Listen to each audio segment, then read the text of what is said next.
don't speculate. Stick to your investment plan. If you are going to speculate, do it with money you can afford to lose, and better yet, it shouldn't be money that was part of your contribution. Yes.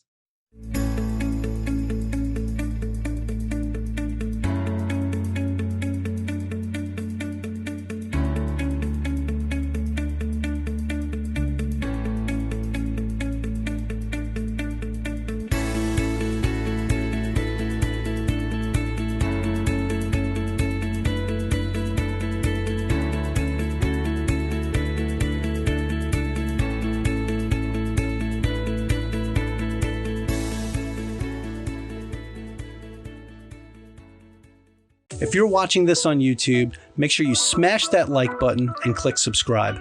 For those of you listening on a podcast platform, be sure to subscribe on whatever platform that is and leave us a rating if you can. The more likes, ratings, and subscriptions that we get, the more we can spread the message and grow our community. So we also have a free Facebook group. It's called the Average Joe Finances Network. Check us out, join the group, join the community, ask questions, and become a part of the team. All of our other social media accounts are listed in our flow page, and we have them in the video or podcast description below. Hey, how's it going, everybody? So today's guest is Brandon Lee Young, and he's the co-founder of Passiv, a portfolio management tool that's designed to help self-directed investors manage and grow their wealth. Users can build their own personalized indexes, robo-advisory services, and be their household's asset manager. Passiv manages over 20,000 accounts on their platform and is helping people manage over $1 billion in assets. Background-wise, Brandon is originally from Trinidad and Tobago, a small twin island in the Caribbean. He migrated to Canada with the goal of becoming an entrepreneur. He worked in tech for a few years to learn how large tech organizations were run. His interest in entrepreneurship stemmed from being passionate about attaining financial independence, and this is what led him to founding a fintech company. So as you may all know, I've interviewed somebody else from Passiv, Nick McCollum, in the past, and it was an awesome interview. I'm really excited to talk with one of the co-founders of this company and dig a little more into the weeds. So Brandon, welcome to the show. I'm excited to have you. Hey, thanks so much for having me on, Mike. Really looking forward to chatting with you and your audience and rapping about whatever we're going to rap about today. All right. Sounds good. I'm not the best rapper, but I'll give it a try. I might be able to give you a beat because I could boombox a little bit, but we'll save that for another time. But hey, can you tell us a little bit more about yourself? Like besides the background that I just gave on you, can you share your story? Yeah. So, I guess my story began like years ago in Trinidad. So I always wanted to basically live abroad. My idea was like I'd buy a house in North America and then rent it out and live off of the money that I'm getting paid back in the Caribbean because of basically doing geo arbitraging because of the exchange rates. And so that was like sort of my plan. I'd work in tech, get a nice cushy job, buy maybe an apartment building, and then rent it out and make and live off of the rental fees minus whatever I pay to a property manager. That's easier said than done. So anyway, that's sort of like what got me into like investing, because I realized that I could also just buy stocks and live off of the dividend payments. And so that rabbit hole got me interested into FIRE because basically, that's sort of what the movement does, right? You live off of dividend payments, you save a big cushy nest egg, and you sort of just enjoy life. And so, that's sort of like how I got into DIY investing. So funny stories like so at university, there was this course called value investing. And so I thought that maybe not only could I find dividend stocks, but undervalued stocks that would appreciate. It turned out that too was also easier said than done, because you got to spend a lot of time doing fundamental analysis on companies. And it's basically a full-time job finding undervalued companies. And not only are you spending time doing the research, but you're using models and spreadsheets that you've got to tweak and keep up to date. And it just wasn't for me in the end. So when I graduated, I just worked in tech and followed a simple a tree fund index portfolio. And I basically used that, but even then that became really problematic because of the fact that I had to use the same spreadsheets again, and although to a lesser extent, it still meant that I had to keep my spreadsheet up to date, hide from my boss on a Friday afternoon to place trades at my broker, just to balance a simple tree fund ETF portfolio. And so that sort of sucked, to say it bluntly. And Yeah. That's what really led us to founding Passive. Myself and my co-founder Brendan Wood, he also was doing the same thing, and him and I were chatting one day and were lamenting about having this sort of problem. And even though I worked in tech, I'm not a developer. I more worked in customer success. And so when he told me he could build this thing that would help us to automate our portfolio, and in fact, that sort of got me sort of like curious, and blah, blah, blah. The rest is history. We went on to found Passive. So yeah. All right. So you immigrated here from the Caribbean, right? And okay, actually, first off, is it Caribbean or Caribbean? The islands, man. The islands. I live on some islands. I live on an island right now too. So yeah. In Oahu. Oh no, you can say Caribbean. Caribbean. Okay. I never thought about it. Yeah.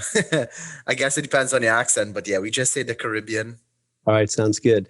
All right, so you immigrated to Canada, and your whole thing is you wanted to be an entrepreneur, and you wanted to do your own thing. So you started going to school right when you went to university, and you were trying to figure out how to do this. And the biggest thing you noticed that to invest in any type of portfolio, it took a lot of research, and that research takes a lot of time, right? And you realize that you didn't just have like this insane amount of time to be able to do this research.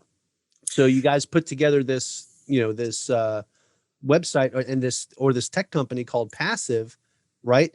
And from what I understand, from what I know of it, from the last time I talked to Nick, it balances your portfolio for you. So can we talk about that a little bit? Like how does somebody that is trying to, they're a DIY person and they want to manage their own portfolio, how does this benefit them? Yeah, so like basically you don't have to use a spreadsheet, right? So like if you're following a portfolio that consists of international equities, Canadian equities, and bonds, and you want to keep it all balanced, then you're using a spreadsheet to basically help you calculate the trades you need to place based on the money you're allocating every month. And so like folks in the FIRE movement, I'll use them as an example because like presumably you're saving as much money as possible every month. And so every time you got to allocate cash, what are you going to do? You're going to have to break open your spreadsheet and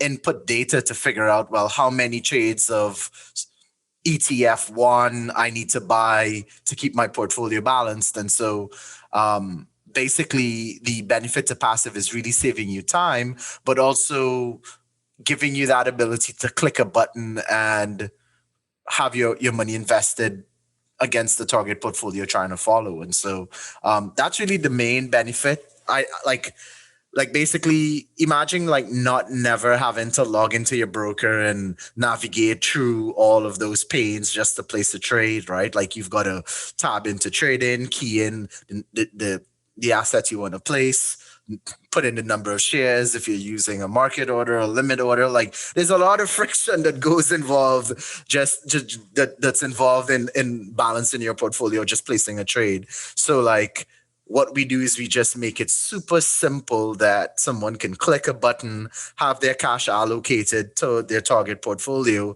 or have your portfolio rebalanced. But like what I really, really think about Passiv that's cool is that someone that's just getting started has an option. They can not an option as a stock option, but an option to invest on their own and save on all the fees that you typically pay to an asset manager. So like in Canada, we pay about 2%, a 2% management fee on mutual funds. And like, that's wild, wow. Right? Like if you think about it, right? Like that's a lot of money, and that money could be used to help your money grow or help you hit your FIRE number faster. So it's well, especially over a long period of time, 2%, that's going to add up. man, it compounds, it adds up, and like you don't even have that control and sovereignty over your money because you're giving it to some fat cat that's really rich off of you. And like it anyway, it just didn't sit well for me. So what I like about passive is that it helps the folks that are already doing DIY investing to do it, but it also makes it easier so that younger folks or folks that want to take control of their finances can do it and save a ton of money if they want to. And so like I like robo advisors. I think they're great. They're certainly cheaper than mutual funds here in Canada. But the thing that I've always had a hard time squaring up is, am I going to pay a percentage of my net worth to an algorithm just to balance my portfolio? To me, that for me, it just didn't seem like an option. And so I just I just wouldn't do it. But that's where I think passive comes in, because if you are someone that knows what you want to invest in, you are fee conscious, and if if you want to like invest for the long haul, you can just use passive and you're not paying a scaling fee and you still get that functionality as you would if you were with a robo advisor. Of course, the big difference is we don't tell you what to invest in and help you with asset allocation. Like you've got to be a bit of financially woke to use passive. And so I think we're solving a pain for folks that are more financially woke and want to be more involved in their investments, but not necessarily do those tedious things that you would do using a spreadsheet to help you keep stuff balanced. Right. Yeah. And I like how you put that, like financially woke, right? Because it's not like, somebody who's never invested before, this is probably not the best thing for you to use. You need to learn what you're doing first, learn what kind of assets you want to be in, what type of, do you want growth? Do you want, recurring dividend payments? You need to figure out what it is that you want to invest in. So passive is there for the folks that kind of have a good grasp of what they're doing with their investments, but it makes it simple because you know what your plan is, right? And it sounds like all you got to do is click one button and it rebalances your portfolio for you to right where you need it to be for your target. Yeah, and so like what's also cool is that like you could be your family's asset manager. So like my co-founder, who's also named Brendan, so like he had like 6 accounts that he's managing, right? So if you think my spreadsheet's complicated, his spreadsheet would have been off the chains just because of the amount of accounts and assets that are in them. And so what Passive allowed him to do was just like combine all of those accounts into one holistic portfolio and balance across all of them. Or you could take each of those accounts that you have and then create separate portfolios with different asset allocations. And the best part is again, you're not paying a fee. You're seeing everything in one spot. You're clicking a button and having passive do that thing for you. And so it's really empowering from that point of view. And yeah, it's really helpful for folks that are really, like I said, really in tune with their family's finances. And we even have an older user. I say older not to be derogatory or anything like that, but like someone that's a bit like basically is in retirement. And so she reached out to the team and she's like, I have some questions. I'd like someone to speak to me. And so when her and I hopped on the phone, we found out that this person was in retirement, heard about passive, and they wanted to use passive to help them balance. So I thought that was pretty cool because like someone, most people say, oh, investing is hard, and if you don't know anybody, you should give it to a professional. But this lady, she understood what we were doing and she just clicked that button. She said, I love your service, young man. Like you're helping me a lot. I was like, that's awesome, like please reach out.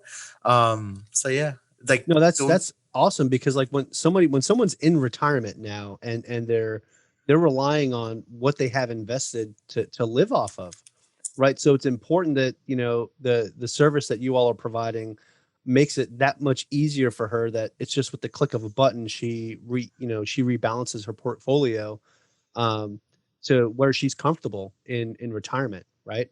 Yeah, and I think that's like I see it on the other side too, because like I have this friend that, so he was investing with a popular robo advisor here in Canada, and so he got the bright idea to take his robo advisor's model portfolio and basically replicate it by opening a brokerage account and using Passive. And so he was doing it for some time, and he sends me an email saying, "Man, I really like Passive, but I'm trying to understand like why your performance is different to what I'm seeing at my robo advisor. Like why is it that the numbers, even though we have the same portfolio, like I have the same portfolio in both my robo advisor and Passive, like why is there a difference in the two in the amounts?" And I'm like, well, friend, it's because you're saving on the fee that you would be paying to a robo advisor. And he was like, oh. Yeah, that fee, like you said, 2% in Canada. I mean, so compound interest goes both ways, right? If you're paying 2% on every time you're moving your assets around, or your allocations, I mean, that's definitely going to add up. So how does Passive make money? Like what if you guys aren't charging a fee, how do you guys do it? Yeah, so we just charge a yearly flat fee to get access to our premium features. So users who are passive elite, that's sort of what we call it. You can use our one-click trades feature. It's one of the most popular features. You can use our asset classes feature. You can use we have this new feature that we built that lets you specify the accounts you want your assets to be purchased in. So it helps people do tax efficient investing. And so basically we just make money off of selling subscriptions and not necessarily like holding people's assets and like Yeah. charging a management fee. And I just want to clarify one thing. It's that robo advisors in Canada are a lot cheaper than 2%. There, I believe they charge like 50 basis points plus the cost of the underlying ETF. So all in, you're about, I think, 75 basis points versus like if you took a few low cost, low fee ETFs, like I think some of the Vanguard and BlackRock ones are really, really dirt cheap, like below 10 basis points. You could build a really cheap, broadly diversified ETF portfolio that's gonna come in under 20 basis points and not have to pay any sort of scaling fee to a financial advisor or mutual fund. So yeah, I just wanted to clarify that point. Yeah, for sure. Yeah, so it sounds like though where you save your money is that it's a flat fee, right? It's a flat subscription fee. It's not going to vary based on how much you're trading, how often you're trading, or anything like that, right? There's no limits to how often you can rebalance your portfolio or anything, right? Yeah, that's correct. It's you use it as much as you want, and you can connect as many accounts to your passive account as well. So you take for example someone that has, they're managing their household's wealth or maybe their parents' wealth as well, and so you can all get them in under one passive elite subscription and just manage it all within passive. Oh wow. Yeah. So okay. So multiple accounts you can have in there under one passive subscription. That's pretty awesome. Yeah, it's pretty cool. So like I use my mom's brokerage account. I Mhm. manage my wife's brokerage account and my brokerage accounts. So my passive dashboard looks like insanely long because of all of the accounts that I have. And I think there's like one person on our platform. He's like managing like maybe 20 accounts, and like that's Wow. that's that's kind of interesting. Now for all those accounts, can you allocate them differently, or do they all have to be like the same kind of asset allocation? Oh no, you can like let's say I had if I had your account in my passive dashboard, I can give you an 80-20 asset allocation to VU and a Vanguard bond ETF, and I can do a different one for my accounts as well. So it's Okay, really wow, really that's okay. That's even better than I thought then, because I thought, it's like, oh, everybody be under the same plan. So whenever you rebalance or anything like that, everybody goes back to the same, and it's not, okay, that's good that everybody can be different, based off of, you manage it, you said, for your mother and your wife, right? So if your mother wants to do something a little bit different than what you're doing, she doesn't have to worry about every time you go to rebalance the portfolio that it's going to move her stuff to look like yours. That's correct. And You're so probably investing a little more riskier than she is, right? Because you're younger, and she, usually as you get older, you're a little more risk adverse. yeah, so my mom's, it's interesting. My mom, she's all about taking that risk. And so like Oh, that's the way she, awesome. the way she looks at it is like I will inherit whatever she has. And so if it's about building into generational wealth, then why have a portfolio that's super, super conservative that wouldn't really earn her much? So yeah, she's like, well, let's take some risk and see where that goes. No, that's great. That's awesome, man. Okay, so we're talking a lot about passive and what it is you guys do, and it's fantastic. I'm learning a little bit more. Like this is stuff I didn't really talk to Nick too much about. Like we kind of went over like wave top stuff, so this is a little more in depth. So I'm having fun with this, and this is pretty exciting. But so let's talk about Brandon Lee Young here for a second, right? Sure. And so Brandon, what is it that you personally are doing on your journey to or in financial freedom? Because you brought this up a couple times now, right? The word financial independence, and actually even the FIRE movement, financial independence, retire early. I'm actually wearing that shirt right Maybe now. that's why I'm talking So, about it, because I'm seeing his shirt so much. yeah. But yeah. But so what is it that you're doing like in your own investing and like your own strategy to get yourself to financial independence? Let's take a brief moment to hear from our show sponsors. What's going on, everybody? So today I want to talk to you about the podcast editing service that we use for the Average Joe Finances podcast. That is editpods.com. And what I really like about them is it's a subscription-based service, so the prices are fantastic. And not only do they do the podcast episodes for us, but they also make us videos, audiograms, social media caption videos. They do our show notes, thumbnails. It's just fantastic products. Go check them out at editpods.com. What's going on, everybody? So today I want to talk to you about Buzzsprout. The Average Joe Finances podcast recently switched over to Buzzsprout, and I got to say, I am super happy with the progress. Our podcast is now on every single major platform and reaching audiences that we couldn't reach before, which is just super awesome. So thank you to Buzzsprout for being such a great platform. But also I want to say, hey guys, if you sign up for Buzzsprout and you sign up for one of their paid plans using our link, you'll get a $20 Amazon gift card. So go check them out. It's averagejoefinances.com/Buzzsprout, and we'll make sure the link is in the show notes below. Let's get back to today's episode.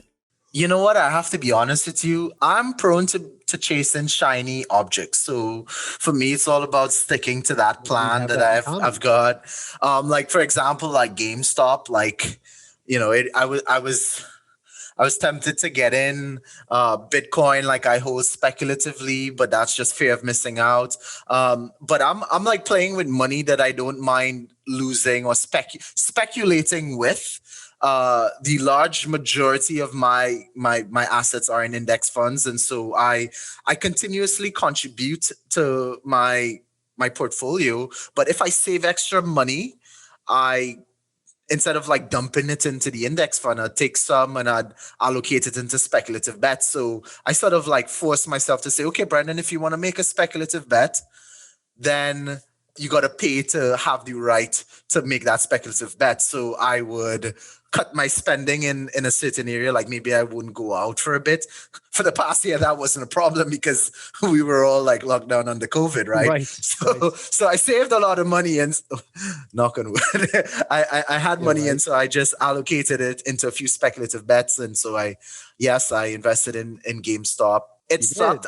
I lost. Yeah, I lost. I thought we were going to the moon, and I ended up holding the bag. I did invest in Bitcoin and Ethereum, so I'm seeing those things as more long term speculative holdings that could be interesting. So like I don't really care if it goes down or up, but to really speak to it, if I had to summarize it, is have a plan, stick to it. If you're going to speculate, don't speculate with the money that you're trying to save towards your plan. Like find that money in some sort of a side pocket that, like you sort of like save extra for by not spending. And then you can maybe use that money for your speculative stuff. Although like some would argue, well, why don't you just contribute it to your index fund, which probably you should do too.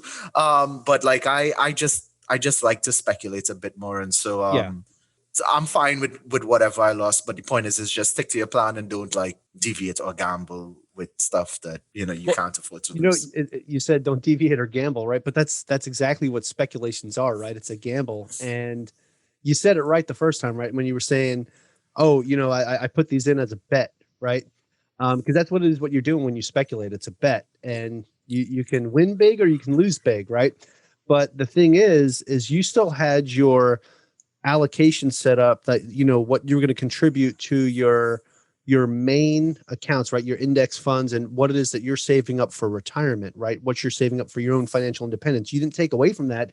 You decided, okay, if I want to speculate a little bit and put a little money into something that I'm going to bet on, this is money, I'm going to not go out. I'm going to, take away a little bit from this, a little bit from that. And you kind of reallocated your own personal funds, right? To use that money towards that.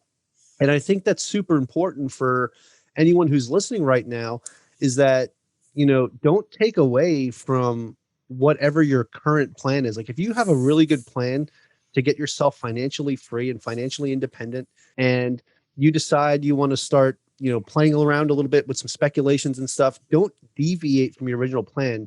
If you have some extra cash to do that with, then sure, but don't deviate from what it is that you're doing. Play it safe, which is exactly what Brandon here was doing. So um, I'm just glad to hear that you didn't take away from what you would normally contribute, towards your financial independence goal, and that Yeah. you took away from yourself, like you went out less and things like that. So So funny story is that like 50% of the time when I did that, I looked at the opportunity because like, geez, I could have gone out, and if I risk losing this money on a speculative bet, that would suck. So you know what? I'm gonna dump this to the index funds that I would have done anyway. So like it was a way to trick myself because it's almost like 50% of the time, like I said, I just wouldn't make the speculative bet.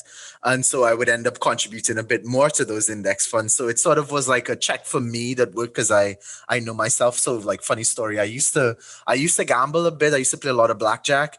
And that's sort of what really got me. I know I talked about like getting into real estate investing and stuff, but like if someone has ever gambled, I hope you're not gambling anymore, but if ever you gambled and you've lost a lot of money or seen someone lost a lot of money, it changes your world once you could get out of it. And so like I did that at a young age, and it didn't help that like I was quote unquote like winning. You do mental math all the time thinking you're winning, but you really don't. So maybe I was still losing. But I watched this guy lose like $50,000 in the space of 5 minutes. And I was like, what am I doing here? Like, why am I here on a Friday night with my buddies? This guy's losing 50 grand. And I'm like here trying to play $50 hands while buddies just lost his house. And that totally woke me up. And wow. I yeah, it just woke me up. I was like, this isn't making any sense. This is not sustainable. I got to invest in myself. I got to find a way to make income that's like through a business or through real estate. Like, it's just not sustainable. And so I don't often like to lead with it, but since we got into like what I do it sort of paints the picture as to why I do what I do. And it works for me, but that doesn't mean it'll work for someone else. But you got to know yourself too. And so once you know what triggers you to do things, if you could design processes that sort of act as circuit breakers to help you either stick to your plan or not deviate from your plan, you end up doing it. So yeah. Yeah. So, what that sounds like to me is like you had a huge mindset shift, right? It was kind of like an aha moment when you saw that happen. I mean, I know if I'm sitting at a table next to someone, I just watched them lose 50 grand, I would start questioning why the hell am I sitting here right now too, you know? But the funny thing is what you said earlier before that, you were talking about how you were like, some of this extra money that I set to the side for speculations, I could have used that to go out. But so you know what? I'm going to double down and put it in more of my index funds and ETFs. So it's funny because I have a play money account, right, that I use for speculations and things like that. And just as I was messing around with it, I wound up somehow like at the point now where pretty much everything in there is a dividend paying asset that is, that stays pretty steady. and it's like no longer in speculation. So like there's maybe 2 stocks that I'm invested in right now that are speculations, and everything else is like a real estate investment trust or an index fund. And I'm like, how that this was supposed to be my play money. How did this happen? And I got to say, over the past year, it's up 30%. So I'm not going to complain about that. You know what though? It's easy. It was so easy in the past 12 months to be up 30%, right? Right. Like why wouldn't you speculate? And so that's the other thing. It's like would I have made that money in a normal year that wasn't a crash? Would it have been 30%? Would it have been more? Would it have been less?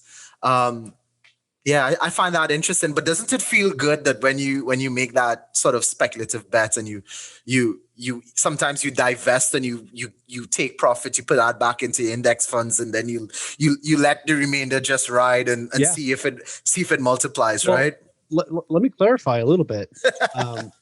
So the 30% gain is on the safer stocks. There was some. I did go 100% in one stock, and I doubled my money. It was awesome, but I also really messed that one up because I pulled out because I doubled my money when I should have let it sit there.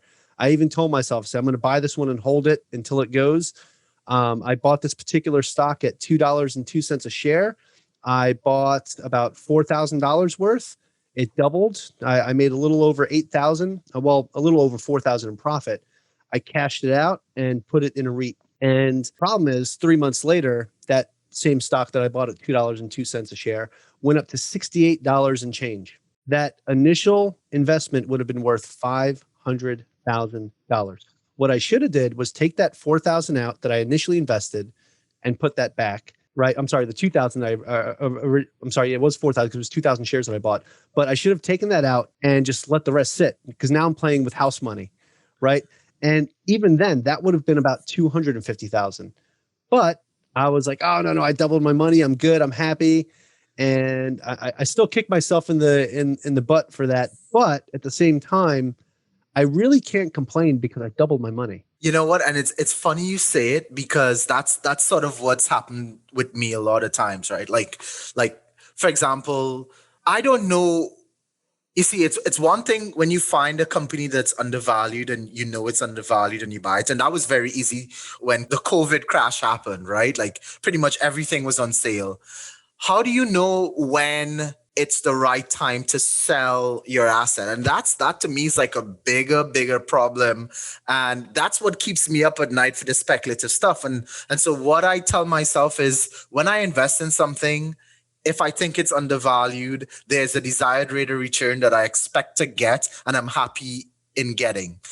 Once I get it, I try not to look at the stock again because you always think woulda, shoulda, coulda, why didn't I? And basically I feel good. Like you said, I feel good knowing that I get the return that I want to get. I dump my money back into my index funds and I go about with my day. And that stock, as far as I'm concerned, is dead to me.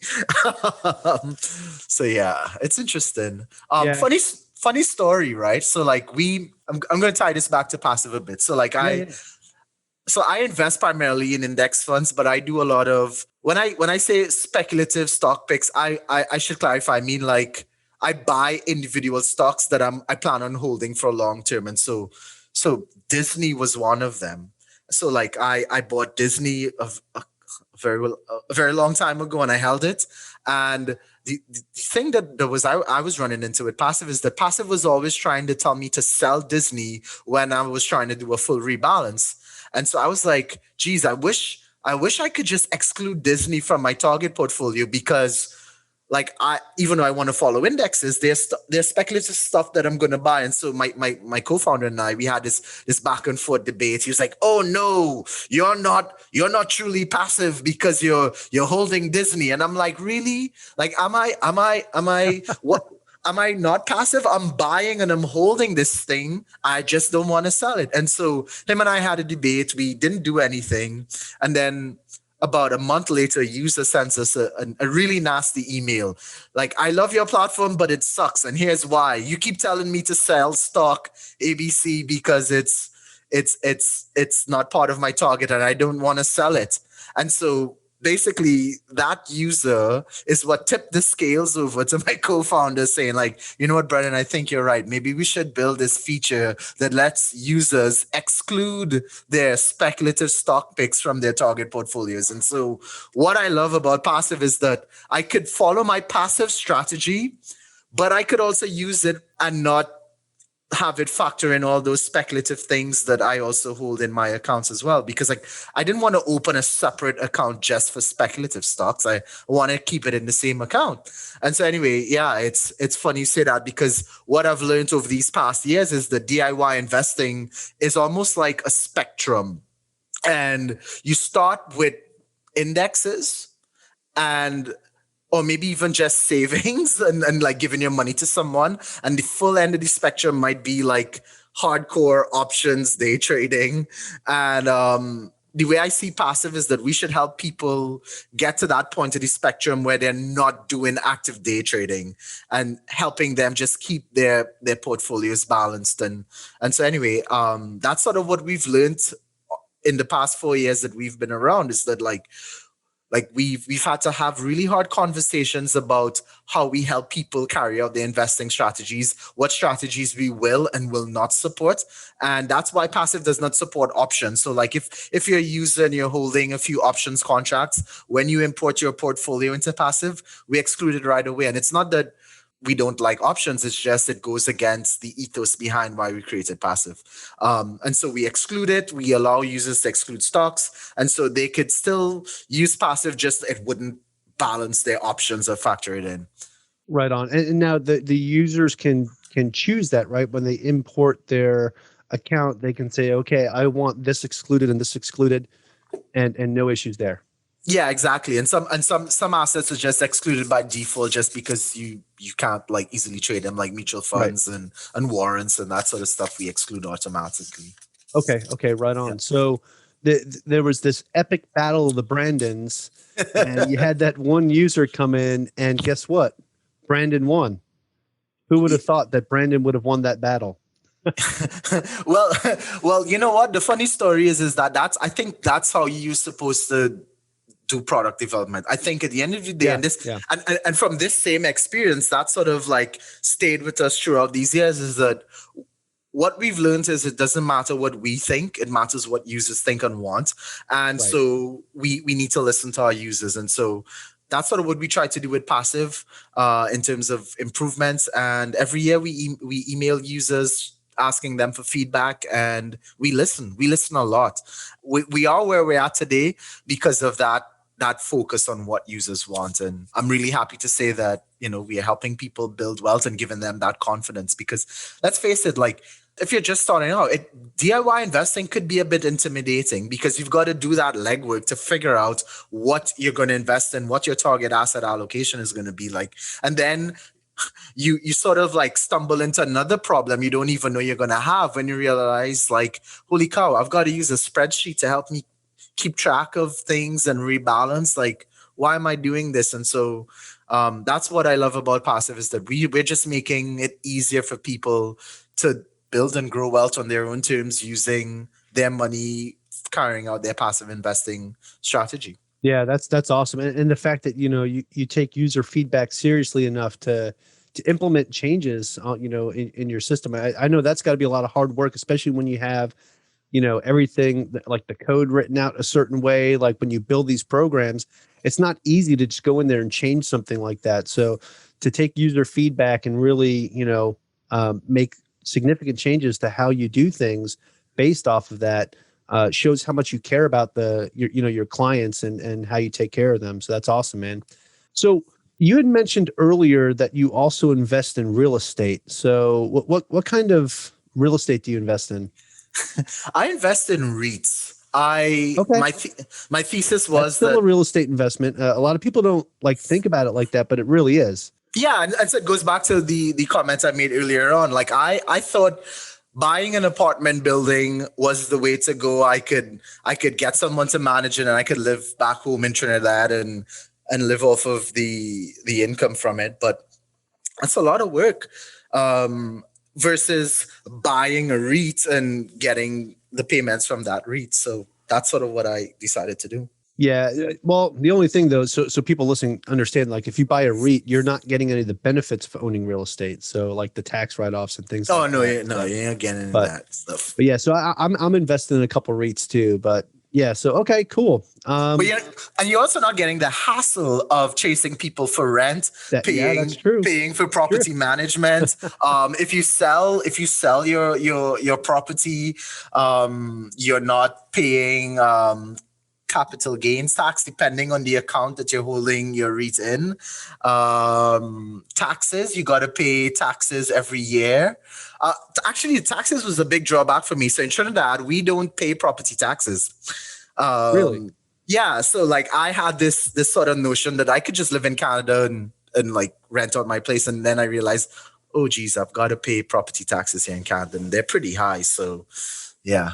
Anyway, that's sort of those were Yeah. the reasons why I chose REITs. Okay. Yeah, right on. Good reasons. You know, everybody has their reason for why they invest the way they do, and they have their own strategy. The important thing is that whatever your strategy is, that you're doing something that works for you, and it's something you're comfortable doing. Don't just get into something because you think that's what everybody else is doing. So that's kind of my take on, like, when you're DIY investors, you know, figure out what makes you comfortable. If you want to follow other people's portfolios and stuff, if it's somebody that you trust and respect or whatever, and you want to do that, then by all means go for it. It's your choice. But make sure you're the one actively making a decision on, you know, how you want to do it. Yeah, that's also interesting too, because we've had users that said, "Hey, I want to share my portfolio with my friend." And so that sort of feedback is what led us to build our shareable portfolio. So right now in Passive, you Okay. could build your 3-fund ETF portfolio, or maybe it's a portfolio of 6 stocks or 20 stocks, whatever. And you could just share that with a friend. And if your friend wanted, they could sign up with Passive and just replicate that portfolio and roll with it. Oh, I think an improvement to that, it's something that's on our roadmap, would actually be to follow along with your friend as they invest. So let's say, Mike, you shared your portfolio with me. Eventually, I would be able to almost like get updates when you change it or do things because we're friends. So the idea is not for this to be like a mass thing that everyone follows, but like I'm sure you've shared your investments with a few friends, like over a beer or dinner or something. yeah, And or in a WhatsApp chat.